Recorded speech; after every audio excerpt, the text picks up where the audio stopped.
una breve descripción de la formación de la civilización a la que pertenecemos. Y esta empieza con la Iglesia.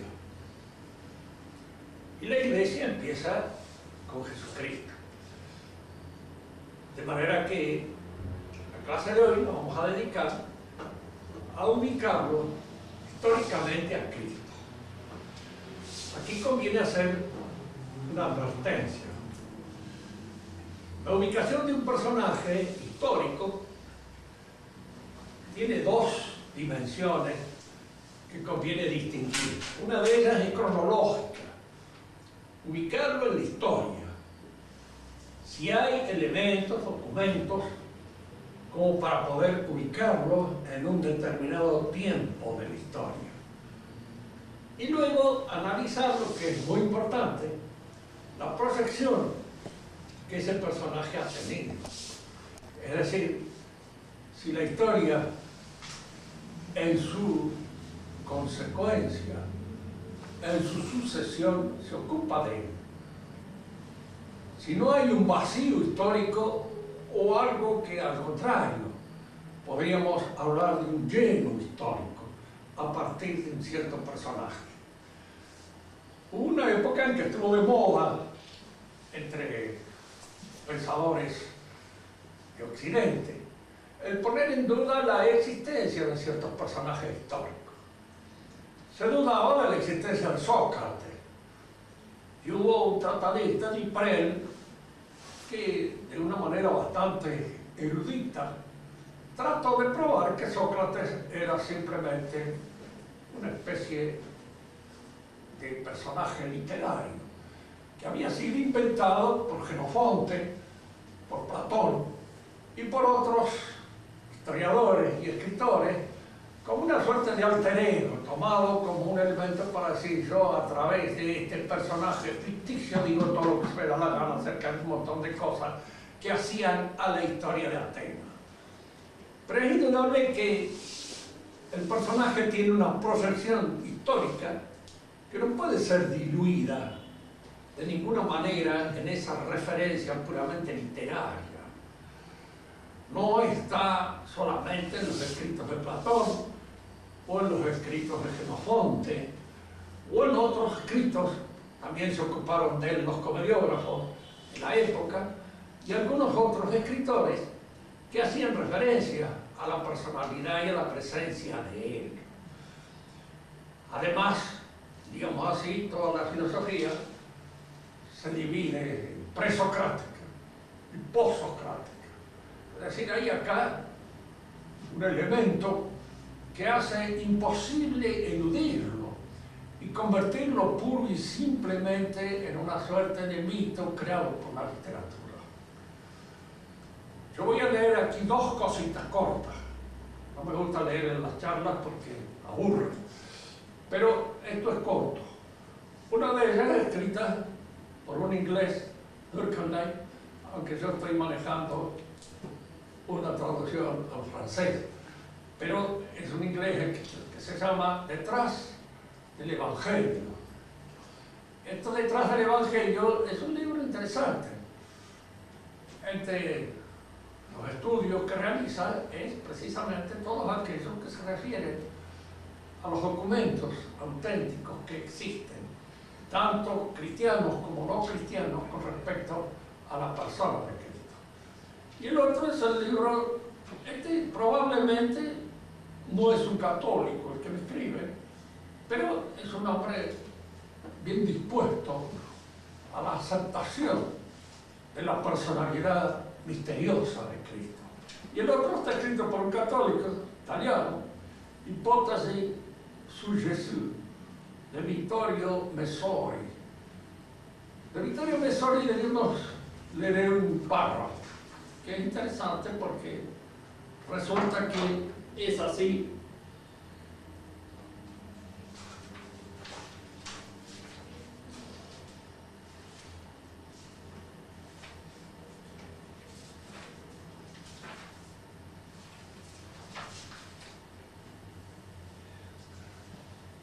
Dice: hay quienes se gradúan historia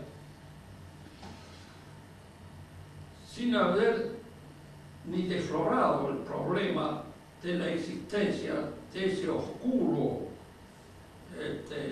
carpintero, herrero, que ha dividido, ha despedazado en dos partes la historia, antes y después de Cristo.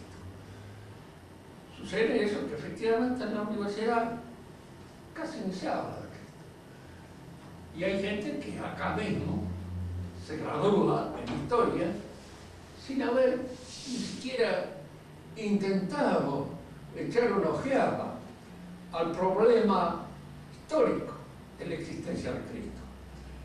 Y la otra es un pensamiento que podríamos decir así, tomado de escritores ingleses como Grover, en donde indudablemente ellos hablan de la personalidad de Cristo como diciendo que no se puede en la historia eludir el encuentro con este personaje. Este libro de Dunkerley es interesante porque en él hay una referencia a un documento que es muy poco conocido, diríamos que casi desconocido. Se trata de un libro que se encontró en un monasterio del Monte Athos, es decir, de un monasterio bizantino o de la Rusia ortodoxa. Este libro se suponía que pudo haber sido escrito por Flavio Josefo. Ustedes saben, por lo menos los que han estudiado historia, que Flavio Josefo era un historiador hebreo, judío, que escribió un libro que se llama Las Antigüedades Judías, en donde hace referencia a la existencia de Cristo. De este libro nosotros conocíamos, en primer lugar, una edición en latín que se propagó en su época, donde hay una referencia a la existencia de Cristo, pero una referencia que ha hecho sospechar de que puede haber allá una interferencia del copista cristiano, porque parecería que Flavio Josefo fuera cristiano. Al hablar de Cristo dice, este hombre que aparece en Judea en tal época, si hombre puede llamarse. Esto está un poco intercalado, digamos así, y da la impresión de que está hecho por el copista cristiano, que ha querido darle a la personalidad de Cristo la perspectiva, digamos, sobrenatural, en la cual es considerado por nosotros, pero que hubiera sido muy difícil que esto surgiera de un historiador puramente judío, como era el caso de Flavio Josefo. Aunque de esto no estamos muy seguros, porque en el libro también de las Antigüedades Judaicas, Flavio Josefo hace una referencia a una secta, a un grupo que muchos historiadores han tomado como precristianos, a los cuales se llaman de los esenios. Ustedes deben haber visto en alguna oportunidad un librito que ha tenido aquí alguna trascendencia y que se llama Los rollos del Mar Muerto. Es decir, fueron una serie de rollos que se encontraron en unas cavernas cercanas al Mar Muerto, donde se habla de una secta esenia. Los historiadores evolucionistas se han lanzado inmediatamente sobre este hecho para ubicar a los esenios como una suerte de transición entre el viejo judaísmo y el cristianismo. Es decir, que los esenios serían un paso intermedio entre la actitud antiguo testamentaria y fundamentalmente hebrea y el cristianismo, porque anticiparía muchas cosas que se dan de una manera más desarrollada y terminada dentro del cristianismo. Digamos, acá está el encuentro feliz del eslabón perdido, es decir, de aquel intermediario entre el mono y el hombre. Entonces aparece aquí también un intermediario entre la religión hebrea y la religión cristiana. porque todos los evolucionistas necesitan siempre el intermediario, es decir, el hombre que explique la transición, porque si no la cosa parece inexplicable. Deben pónganse siempre en la cabeza de un racionalista.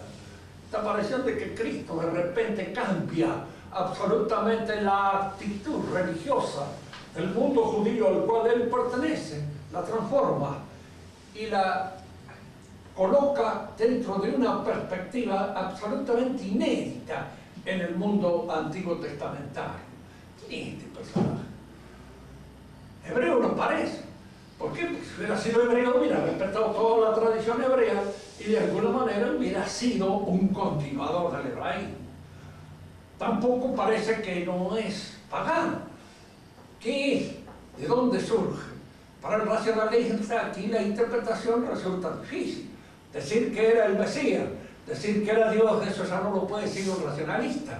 Eso lo dice el creyente. Y eso lo dice alguien que tiene confianza en que efectivamente la aparición de Cristo es una emergencia de carácter religioso absolutamente inédita y que viene a coronar todo un esfuerzo religioso anterior, pero de una manera absolutamente original. No es el continuador de una tradición que ya se daba. Entonces, para evitar precisamente ese hiatus, esa especie de vacío, esa especie de discontinuidad que señala la aparición del Mesías real, de Cristo, es conveniente apelar a la existencia de este grupo de esenios que serían un punto intermedio, es decir, que serían de alguna manera los antecedentes del precursor. Ahora, cuando uno lo lee a Flavio Josefo y posteriormente a otro judío, Filón de Alejandría, que hace también referencia a los esenios, uno se da cuenta de una cosa. Primero, que estos escritores están escribiendo ya dentro de la era cristiana. Escriben en los años en que Jesús ha predicado. De manera que esta secta, que ellos creen una secta judaica, hebrea, anterior al cristianismo, puede ser uno de los grupos cristianos, un tanto separados de la iglesia madre, que se han refugiado precisamente a las orillas del Mar Muerto cuando, diríamos, se produce el sitio de Jerusalén.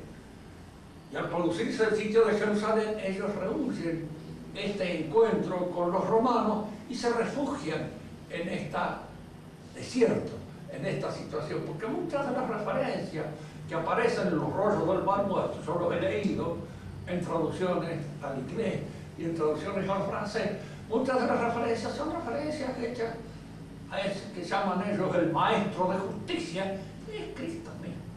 Y hay una serie de datos más que aparecen como este hombre perseguido que fue Cristo y al cual se refiere esta secta permanentemente. De manera que esto de los esenios no es nada claro, y por los testimonios efectivos que existen acerca de la secta, Flavio Josefo y Filón de Alejandría, ambos son escritores que han escrito sus libros durante la época cristiana. Siempre para el racionalista la persona de Cristo es un misterio. Es decir, no sabe bien a qué atenerse. Y hay frente a él dos actitudes que son totalmente diferentes.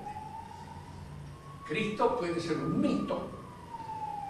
George Brandes, precisamente un judío moderno que ha seguido las líneas de Strauss, escribió un libro que se llamaba Jesús es un mito. Entonces, en donde él trata de explicar que Jesús ha sido inventado posteriormente por ciertos grupos cristianos, tomando, diríamos así, aquellos rasgos que señalan el advenimiento futuro del Mesías en los profetas y haciéndolo coincidir con este personaje, que es un personaje de su invención, un personaje de invención, diríamos así, hecha por los cristianos que siguieron. Para la mayor parte de los racionalistas, el autor de esto que podríamos llamar una especie de falsificación de la historia, es Pablo de Tarso. Y a Pablo le echan la culpa de ser el autor y el creador del cristianismo.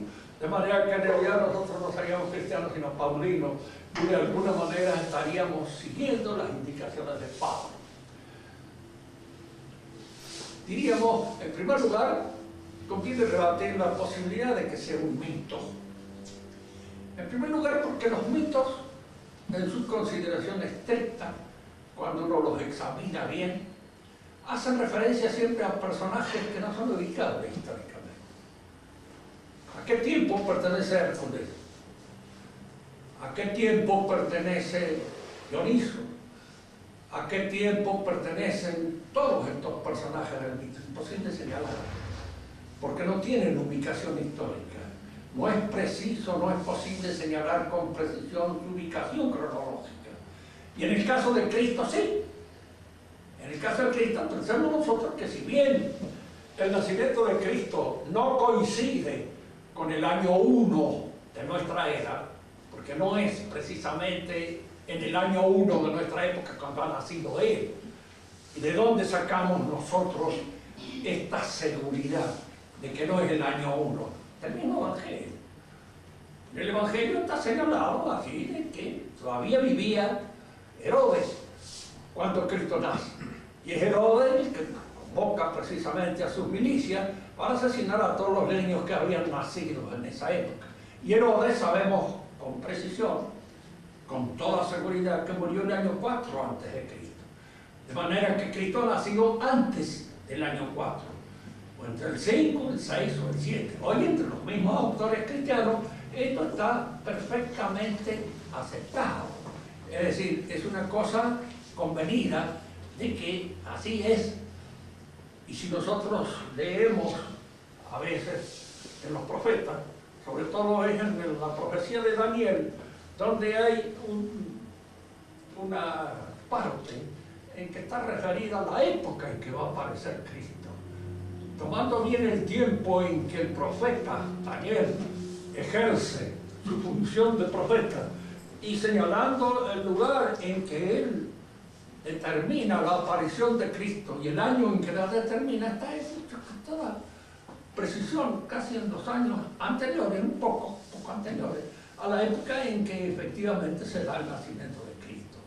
Es decir, que los judíos no podían tampoco en ningún momento indicar que no conocían la época en que podía nacer. Eso en cuanto a lo que podríamos llamar la semejanza que puede haber entre el Cristo y el mito de Cristo. Hay otros elementos. En primer lugar, la aparición de Cristo históricamente está señalada con toda precisión. Están señalados todos los datos que históricamente son precisos y cabe, diríamos, responder con seguridad que esos datos están documentados por la historia. Cristo muere bajo el poder de Poncio Pilato, Cristo nace siendo gobernador de la Siria Quirino, nace siendo tal y tal, y van señalando una serie de personajes que en alguna medida pertenecen a la magistratura de la época y que los nuevos conocimientos históricos han determinado con precisión que efectivamente se dan. El conocimiento que tienen los evangelios de la época es claro y preciso, y no pueden haber sido en aquella época hechos con mucha posterioridad a la aparición de Cristo, porque no se tendrían nunca esa precisión y esa seguridad en señalar la presencia de estos magistrados. Nosotros sabemos que Anás y Caifás eran los que presidían el Sanedrín en la época de Cristo, pero Anás y Caifás lo conocemos nosotros por los datos cristianos. De otra manera, nadie hubiera sabido quién era Anás ni quién era Caifás, y unos años posterior a la aparición o a la situación de estos dos capitostes, diríamos así, del Sanedrín, hubieran desaparecido de la memoria de la gente. Tenían más en cuenta. En segundo lugar, si hubiera sido una invención de carácter mitológico, como todos los mitos, se ocupan siempre en describir la genealogía del personaje mítico de una manera también fabulosa. Nacen de un modo, es cierto, en Cristo hay la referencia al nacimiento virginal, que no es precisamente una cosa que acontece muy a menudo y que podemos decir que no ha acontecido nunca, nada más que en su caso. Bueno, esta situación sí, pero acá termina la cosa, porque incluso cuando se habla de la genealogía de Cristo, se señala no solamente que desciende de la línea de David, sino que en esa genealogía aparecen 3 o 4 personajes que alguien que hubiera cuidado de una genealogía inventada no los hubiera puesto nunca. Hay 2 o 3 prostitutas entre las antiguas antecedentes de Cristo, de manera tal de que no los hubieran parecido nunca si se trataba de inventarle una genealogía adecuada, a gusto, y aquellos que leen los mitos, ¿para qué Dios no mete esto? ¿Por qué? Y porque es un prurito de autenticidad. Es un prurito, diríamos, sí, no, te pasa algo, ¿qué va a hacer? Como dice aquí, descendiente de la prostituta y del gran mariscal. Eso es lo que somos casi todos nosotros. De algún lado podemos tener en nuestra genealogía algún elemento poco aceptable. Yo tenía un pariente mío, un primo que le dedicaba a estudiar la genealogía de la familia, y yo le digo, tenés cuidado, digo, no, por ahí te vas a encontrar con algo que no te va a gustar nada, de manera tal de que dejarlo tranquilo. Pero él siguió hasta que se encontró con un me acuerdo también, porque él creí que habíamos venido con los conquistadores, pero también estábamos de antes.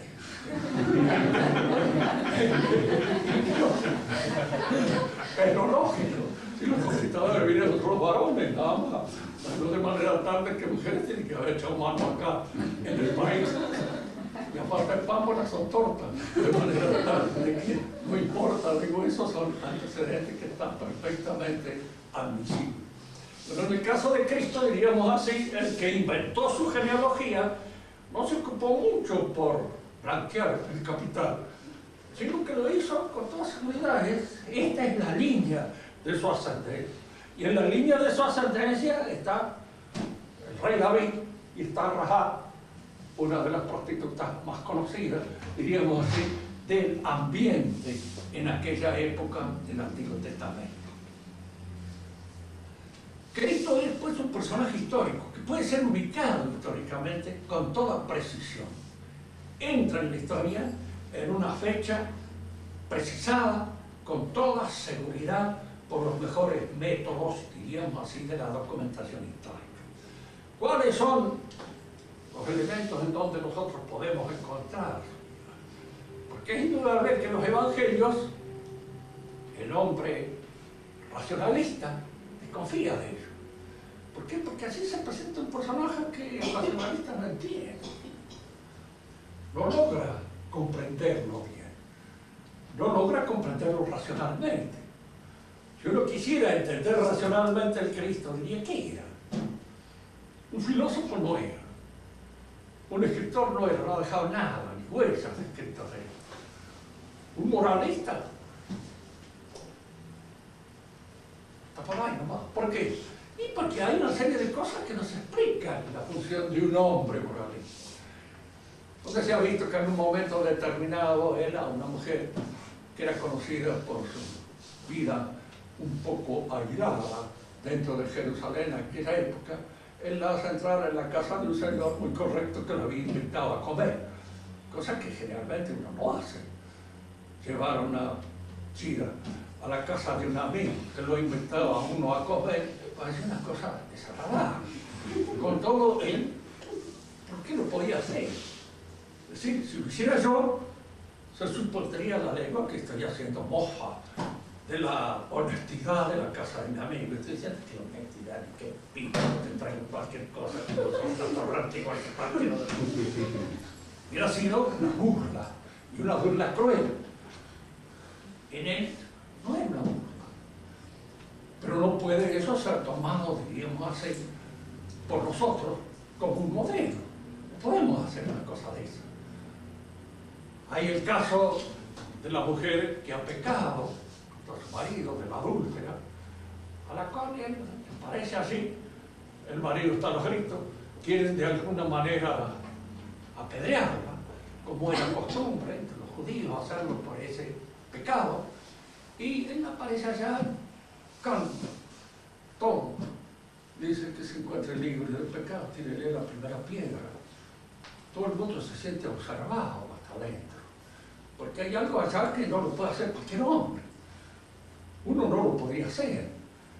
Póngase usted en el caso, incluso a veces ridículo, de que uno intervenga en un asunto donde está el pobre cornudo a los alaridos, los gritos, protestando porque su mujer lo ha engañado, y que no parece que le dice, yo la perdono. Que la perdona. Fíjese, hay acá cosas que chocan. Uno no lo podría hacer. Los padres pueden hacerlo en el confesionario, pero tampoco es cuestión de que se expongan, diríamos, en la vía pública a hacerlo así de una manera clara. Y que la gente, en fin, acepte ese veredicto. ¿Qué personaje es el que describe aquí? Y en un momento determinado aparece también la referencia a su divinidad, que él no la niega. No dice, no, yo soy Dios, pero tú lo has dicho al que le había muerto, como diciendo, sí, claro, eso es, ¿ok? Porque esa es la realidad. Y de alguna manera en eso nos encontramos. Yo soy la encarnación de Dios en la figura de un hombre. Pero eso, racionalmente, desde un punto de vista racionalista, en donde no actúe para nada la fe, es increíble. Y a mí personalmente me costaba muchísimo entenderlo. Y me costaba sangre entender. Hasta que me pasó una cosa muy curiosa, porque yo me bauticé grande. Y antes de bautizarme, le dije al padre que me bautizó, que era un jesuita, el padre Germán. Antes que los jesuitas se hubieran echado a perder del todo, como después se echaron a perder. Este no estaba echado a perder, era muy bueno. Y le digo, mire padre, yo quiero bautizarlo porque quiero creer, pero no creo. El problema es, le digo, yo no creo que Cristo haya sido Dios. Entonces me dice el padre que estuvo muy bien. Venga mañana que yo lo bautizo. Y al bautizarlo, va a creer. Y efectivamente así sucedió. Sucedió con algo más importante, pero a la cual no quiero hacer ninguna referencia, porque es un aspecto un poco delicado, personal, que no conviene a veces dilucidarlo públicamente. Puede empezar cualquier cosa. A veces Dios hace una gracia, una merced a alguien, aunque no lo merezca, lo hace. ¿Por qué? ¿Qué sé yo? Es la libertad de Dios en ese sentido, y allí frente a eso nosotros no podemos decir absolutamente nada. El hecho es que el otro día me bauticé y creí, y entonces se me disolvió de alguna manera esta imposibilidad de penetrar en el misterio de esta figura, porque yo lo veía como hombre, y como hombre, nada. Un hombre extraño, un hombre raro, un hombre que se coloca por sobre la ley de los demás. La ley dice esto, pero yo les digo que diablo. Era como para alarmar a todos los judíos que creían en la ley y que creían de alguna manera en que el pueblo judío era él, el pueblo judío, el convocado de algún modo a ser el padre del Mesías. Y viene el Mesías y no lo toma en cuenta. No toma en cuenta al pueblo judío. Hijos de Abraham se pueden hacer hasta de las piedras si Dios quiere. Pero yo elijo para la formación de la iglesia a este y a este. No elijo al pueblo judío. Del pueblo judío no surge como pueblo la iglesia. Surge de unos hebreos determinados, que son aquellos que Cristo elige y que los elige personalmente. A este, a aquel y al otro de más allá los convoca. Entonces, de alguna manera, diríamos así, los representantes del pueblo judío se quedan como confundidos frente a este Mesías que no responde de ninguna manera a la idea que ellos se habían hecho de la presencia mesiánica. Este no puede ser el Mesías, o por lo menos no es el Mesías que nosotros esperamos. Fíjense que allí es donde el orgullo entra a hacer por su parte sus malas consecuencias. Porque no es el Mesías que nosotros esperamos. Nosotros esperamos un Mesías que tenga en cuenta al pueblo judío. Y este Mesías no tiene en cuenta al pueblo judío. Al que tiene en cuenta es a esta persona, a esta otra, y con ella forma una nueva asamblea, es decir, una nueva sinagoga, una nueva iglesia. La palabra iglesia es sinónimo de sinagoga, pero en griego, en vez de serlo en hebreo. Pero es el sinónimo porque es esta asamblea la que se va ahora a constituir. Hay algunas otras referencias, además de los evangelios, a la existencia de Cristo. Hay. Diríamos, las hay romanas, las hay judías, en Flavio Josefo hay una referencia, y aquí trae un testimonio de un Flavio Josefo que según él estaba escrito en griego y se encontró en ese monasterio de Athos, el monte Athos, en Bizancio. Y en ese monasterio se encontró este Flavio Josefo, donde hay una referencia más precisa a la existencia de Cristo, y donde hay unas referencias que coinciden en gran parte con aquellas asentadas en el Evangelio. La pregunta que se han hecho la mayor parte de los estudiosos del problema, sean racionalistas o sean creyentes, es si era Flavio Josefo o no, porque claro, no aparece firmado, y de ninguna manera el libro tiene la textura que se la puede atribuir sin más a Flavio Josefo. Está escrito en griego. Puede haber sido, porque Flavio Josefo escribía en latín. Él pertenecía, aunque era hebreo, a una familia de origen latino, los Josefos, los Flavios, de los cuales él había tomado el nombre. Pero este libro está escrito en griego. ¿Por qué, diríamos, la pregunta que se hace, por qué Flavio Josefo, cuando escribe en latín, hace una referencia muy suave a la presencia de Cristo en la época en que él describe la historia hebrea? ¿Y por qué, escribiendo en griego, hace una referencia mucho más minuciosa, más acabada, más completa de esa existencia de Cristo? La respuesta es esta. Cuando él escribía en latín, se refería a los romanos. Y era conveniente no presentar ante los romanos una figura demasiado, diríamos, señalada por los antecedentes históricos del mesianismo, porque los romanos temían como la peste a todos los descendientes de David, tanto que en esa época, porque hubo varios descendientes de David que se presentaron en alguna medida como el Mesías y que terminaron sus días, diríamos así, liquidados por los romanos. Y los romanos temían que apareciera un personaje de esto. Entonces Flavio Josefo, que era cliente de los romanos y que de alguna manera no quería de ningún modo crear entre los romanos este antecedente subversivo que podría ser la presencia de un Mesías o de un, digamos, descendiente de David que pretendiera a ese título. En griego se playó, no lo hizo en latín. Esta es una explicación. ¿Es cierta o no es cierta? Ustedes saben que la historia es una ciencia en gran parte conjetural, y de alguna manera son las conjeturas las que en alguna medida pueden servir si son más o menos bien fundadas, si son más o menos inteligentes. Entonces, de ahí, de cualquier modo, da la impresión de que estas referencias a Cristo hechas por este judío, que algunos consideran que es Flavio Josefo y otros dicen que no, es la de un judío que podríamos llamar no creyente, pero sí perplejo. Es la de un judío que no está tampoco totalmente en contra de Cristo, sino que es un judío que se pregunta: ¿es el Mesías? ¿No es el Mesías?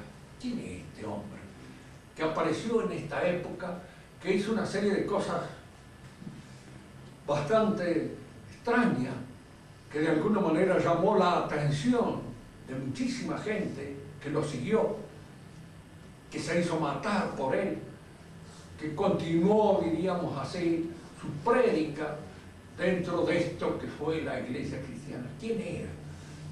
Este judío no puede responderlo con seguridad, no se anima a decir que es el Mesías porque no es creyente, todavía para él no es el Mesías, no se le aparece, pero tampoco dice que no lo es. Y de alguna manera, diríamos, señala una serie de percances, de antecedentes de la historia que están indicados en los evangelios.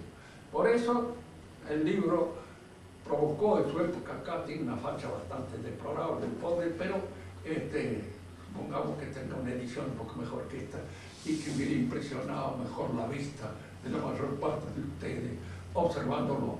Pero el libro es interesante y muy bien hecho porque no se dan, diríamos, estas conjeturas por válidas, así nomás absolutamente, pero se las discute, se las examina bien a la luz de los evangelios y a la luz de los otros antecedentes que existen.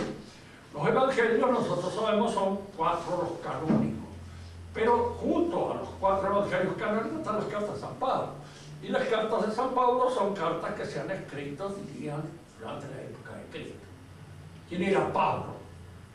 El mismo Pablo lo dice, que era un judío. Y acá la palabra judío está referida a aquella parte del pueblo de Israel que rechazó la presencia de Cristo. Digo esto porque ahora esto no aparece con seguridad. Se habla, por ejemplo, el mismo Papa lo dice,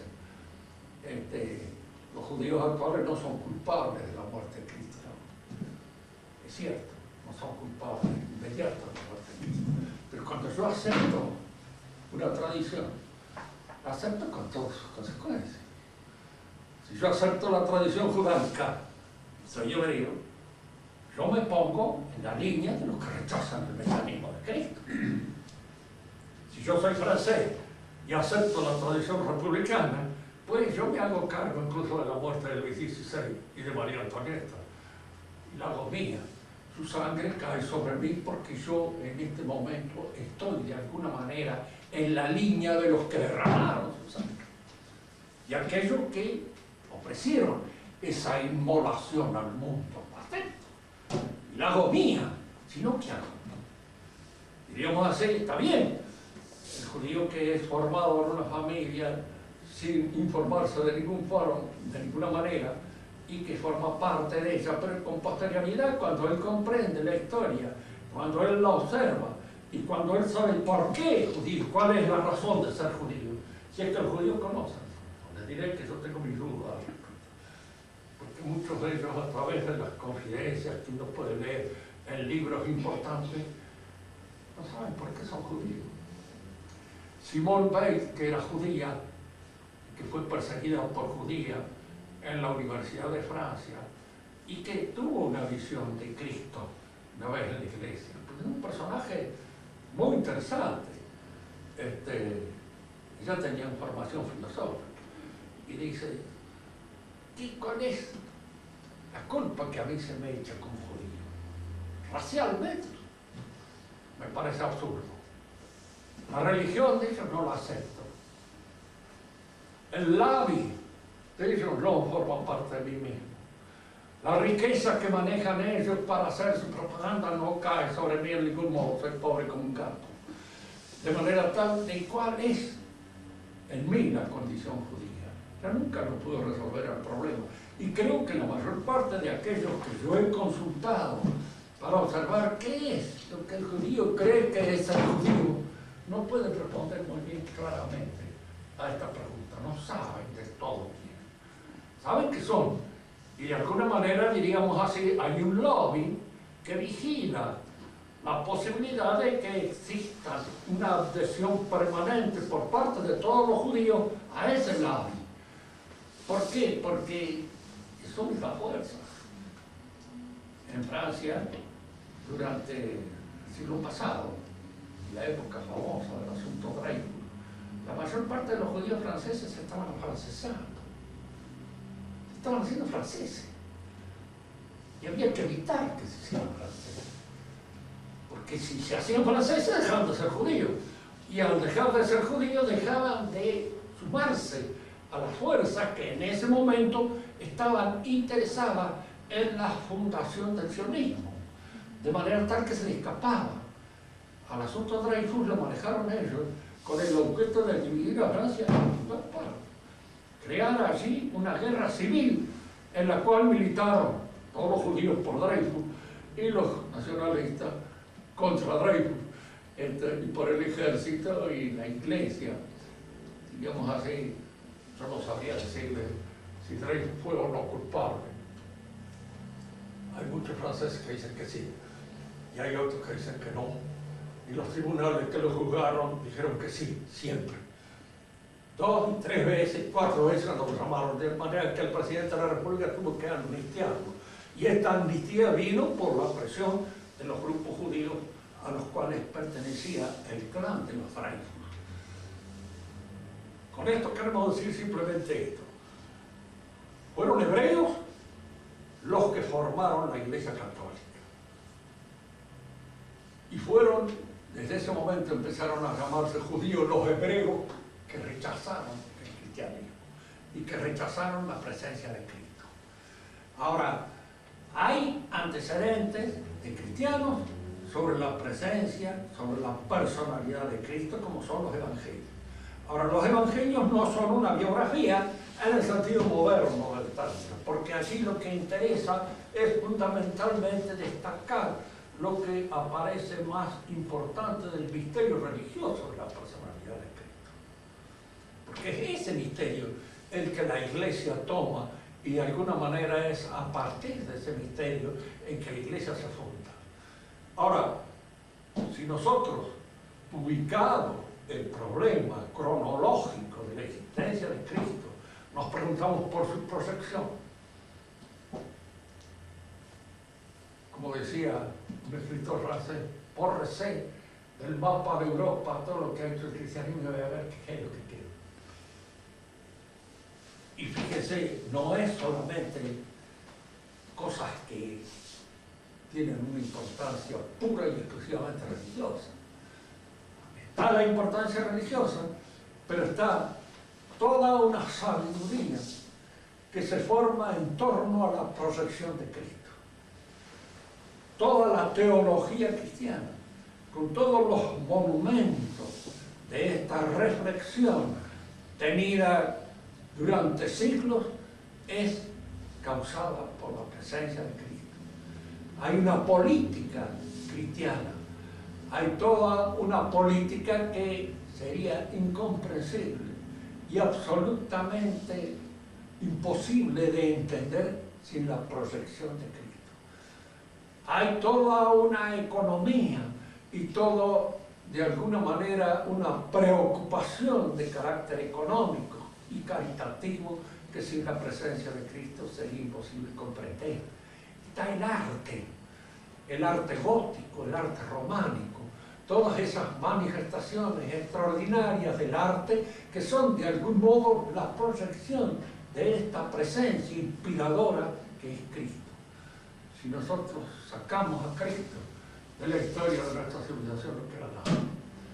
Desaparece la sabiduría, desaparece la política nuestra, desaparecen los santos, desaparecen los ideales desde el punto de mira no solamente cristiano, sino también laico, el ideal caballeresco, todas esas cosas de que está impregnada la historia de nuestra civilización, todo eso desaparece en cuanto nosotros cortamos a Cristo y lo sacamos a Cristo de la raíz inspiradora de todo. Eso es lo que hay que abatir, lo que hay que enseñar y lo que hay que ver con toda sagacidad para poder apreciar la proyección histórica de este personaje. No es la de cualquiera. Por eso, sin razón, eso es como se divide y corta la historia en dos, antes y después de Cristo.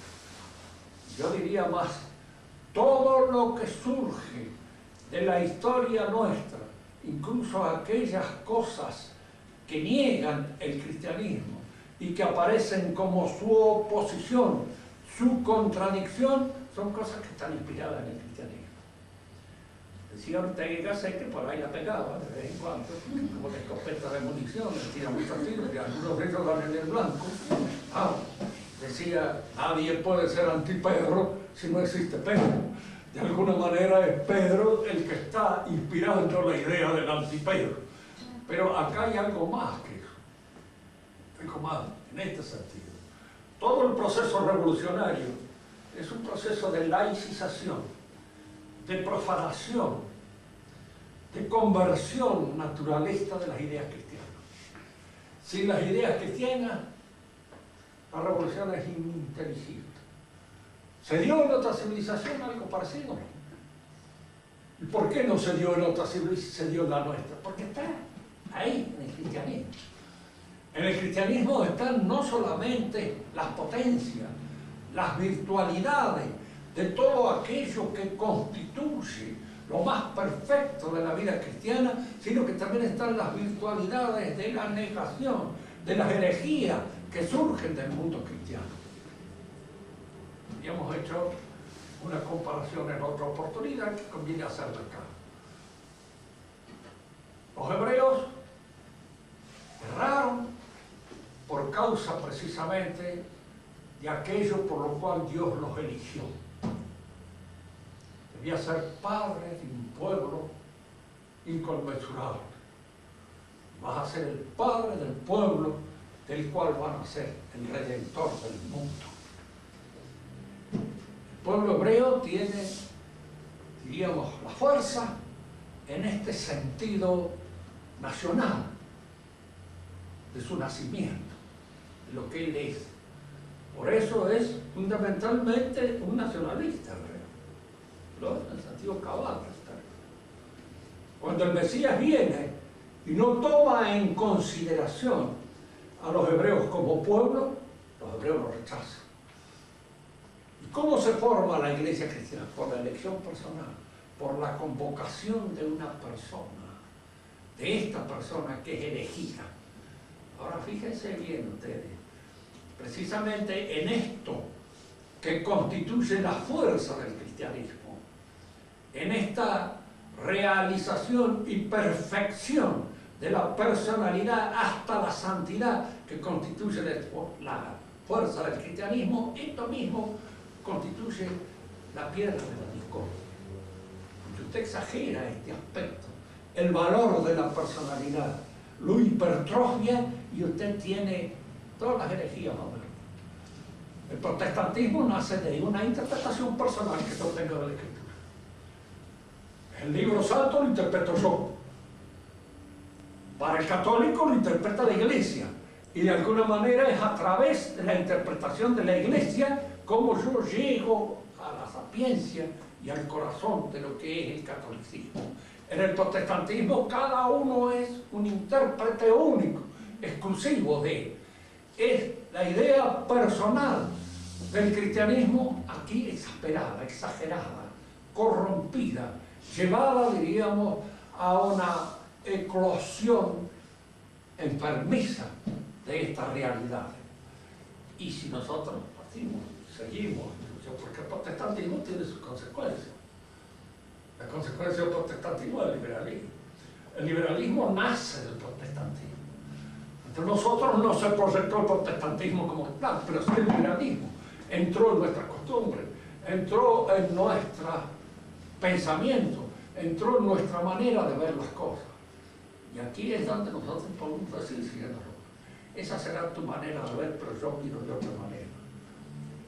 ¿Cuántos hay de nuestros parientes que a veces van a misa, a veces son que usted le pregunta, dígame qué opina usted? No tengo ni idea de la religión. La religión tiene su idea. Es un protestante sin saberlo.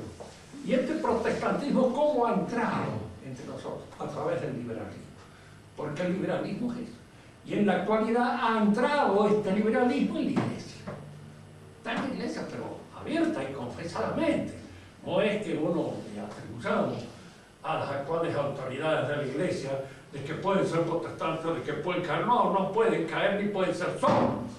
Y son porque ellos mismos lo dicen. Y lo dicen en cuántas oportunidades tienen. Y en ellos, si ustedes leen el nuevo catecismo de la iglesia, ustedes recordarán de que la herejía fundamental que está de alguna manera, diríamos, trabando todo este catecismo es el personalismo. Nace el Maritain, y que a través de Maritain ha entrado en los papas actuales. El Personalismo es, pues, lo que podríamos llamar la herejía que surge de aquello que constituye la fuerza nuestra. Voy a insistir sobre esto. Un tipo no es peligroso si no es inteligente. Tampoco es gran cosa si no es inteligente. Los imbéciles no han dado gran cosa. Pero en la inteligencia, así como está la posibilidad de la construcción de un mundo o de una concepción del mundo penetrante, sagaz y auténtica, está la posibilidad de una destrucción y de una actitud destructiva frente al universo. Porque la inteligencia, cuando actúa mal, actúa destructivamente. Es decir, que así como el pez muere por la boca, el hombre inteligente muere por su inteligencia. Y es a veces aquella virtud que en nosotros es más fuerte la que puede ser la causa de nuestra ruina. Tener una voluntad muy fuerte es bueno, pero ojo, porque ese voluntarismo puede llevarnos a veces a un exceso de voluntad. El que no tiene voluntad es blando, insignificante, no tiene absolutamente la fuerza que podría tener, pero la fuerza, cuando está bien empleada, es buena, pero cuando está mal empleada, es mala. Y entonces aquel que tiene la fuerza corre el peligro de caer, diríamos, en la hipertrofia de su fuerza, en el uso malo de esa fuerza. Por eso en el cristianismo existen todos estos elementos que, arrancados de su quicio sobrenatural, se convierten en vicios, se convierten en elementos desintegradores de la realidad cristiana. Por eso el cristianismo requiere por parte de uno una vigilancia permanente, constante, y esa vigilancia está dada por nuestra inserción dentro de la Iglesia, que es el magisterio del cristianismo. José de Maistre decía una cosa que es muy cierta: las sagradas escrituras sin el magisterio de la Iglesia son un puro veneno. Eso lo decía, tenía razón. En cuanto los componemos y tratamos de dar nuestra interpretación personal, con toda seguridad que caemos en una herejía formal. Y al caer en una herejía formal, estamos, diríamos nosotros, exasperando un aspecto de la realidad cristiana. Y toda la revolución no ha hecho nada más que exasperar ciertos aspectos que se encuentran equilibrados en el contexto del cristianismo total. Cuando uno estudia la revolución de la época moderna, uno se da cuenta, ¿qué pretendían los revolucionarios? Darnos acá en este mundo lo que la Iglesia nos pretende para nosotros. Es decir, crear el reino de Dios acá, por solo y exclusivamente medios humanos. En eso consiste la promesa de la revolución. Y se lo oirán decir a Marx y se lo oirán decir a muchos otros, diríamos, herejes formales, que son los que han sido los capitostes y los pensadores de la revolución moderna. Es decir, toda la revolución moderna, con todo su prurito de originalidad, no es nada más que, diríamos, la hipertrofia de ciertas potencias cristianas que se encuentran en el contexto de nuestra doctrina católica. Nada más, si ustedes quieren hacer alguna pregunta, es el momento de hacerla con toda la voz que tengan.